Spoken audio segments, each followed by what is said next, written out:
ભારતની અંદર દશામાનું પૂજન અર્ચન થાય છે, સદૈવ આદરણીય વંદનીય છે. પરંતુ ઢોંગી ભૂમિમાં જાત જાતના નત નવા પરચા કરી લોકોને પ્રભાવિત કરી આડકતરી રીતે શારીરિક માનસિક આર્થિક શોષણ કરે છે અને રૂપિયા ખંખેરે છે. તાજેતર નમસ્કાર મિત્રો, વિડીયોને તમારું સ્વાગત છે. તો ફરીવાર અત્યારે જયેશ પંડ્યાએ મિત્રો દશામાના એટલે કે ખોટા ભૂઈમાં છે એનો પર્દાફાશ કર્યો છે. કારણ કે અત્યારે એવું જયેશ પંડ્યા એવું કહી રહ્યા છે કે અત્યારે આખા ભારતની અંદર દશામાની બધી કે પૂજા આરાધના થાય છે. તો મિત્રો એની અંદર અત્યારે ઘણા બધા ઢોંગી લોકો પણ છે.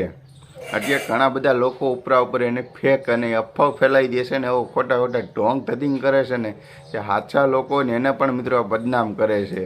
કારણ કે મિત્રો તમે ખુદ જોઈ શકો છો, આપણું કોઈ માતાજીને આપણું કોઈ અપમાન કે ટીકા કરતા નથી. કારણ કે આ જયેશ પંડ્યા જે વાત કરી રહ્યા છે તમને આખી પૂરી જાણકારી આપવાનું છું અને આખો જયેશ પંડ્યાનો પૂરો વિડીયો પણ બતાવવાનો છું. તો જયેશ પંડ્યા એવું કહે છે કે આવી ખોટી મોંમાંથી મૂર્તિ કાઢવી, મોંમાંથી શિવલિંગ કાઢવી, હાથમાંથી કંકુ બધું અલગ અલગ ઘણા ઢોંગ ધતિંગ કરે છે. મિત્રો ખરેખર આવું થાય કે ન થાય એ તો આપણને ખબર નથી, પણ પછી 30% તો સાચું હોય કદાચ કે કોકના હાથમાંથી કંકુ નીકળે ને એવું. પણ મિત્રો ઝાઝા ભાગે અત્યારે માતાજીના વ્રત છે ને, તો વ્રતની અંદર બધી ગયા અફવાઓ ફેલાવા વિડીયો બનાવે છે. મિત્રો તમારે ઘરે માતાજી પરસો પૂર્યો છે, તમે બધા લોકો એને માતાજીને પગે લાગો, પરસો એને આપ્યો માતાજી તમને, તમે એને પૂજા આરાધના કરો, પણ બીજાને બતાવીને આવું દૂષિત કરવામાં માતાજીને પણ તમે બદનામ કરવામાં.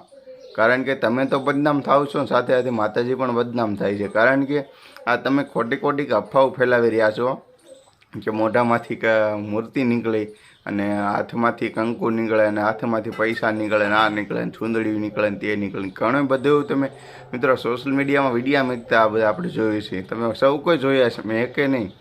તો મિત્રો આવી ખોટી અફવાઓ ન ફેલાવજે. સાચું છે આપણને ખબર છે તો આપણે માતાજી પાસે બેસો અને એને પૂજા આરાધના કરો ને આમ સોશિયલ મીડિયામાં આવું જાહેર કરવાની જરૂર નથી. કારણ કે બધાને ખબર જ છે અત્યારે માતાજીના વ્રત ચાલી રહ્યા છે, તો માતાજી કદાચ પરસા ક્યાંક આપતા પણ હોય.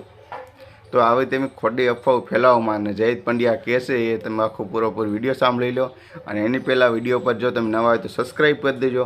અને જેટલા પણ દશામાને માનતા મિત્રો હું પણ માનું છું, અને કમેન્ટ બોક્સની અંદર જય દશામાં લખી દેજો. કારણ કે આપણે કોઈનો વિરોધ નથી કરતા, પણ આ જે ખોટી અફવાઓ બધા લોકો ફેલાવી રહ્યા છે એને આપણે વિડીયો જયેશ પંડ્યા પર્દાફાશ કર્યો વિડીયો આપણે બતાવવાનો પ્રયત્ન કરવી છે.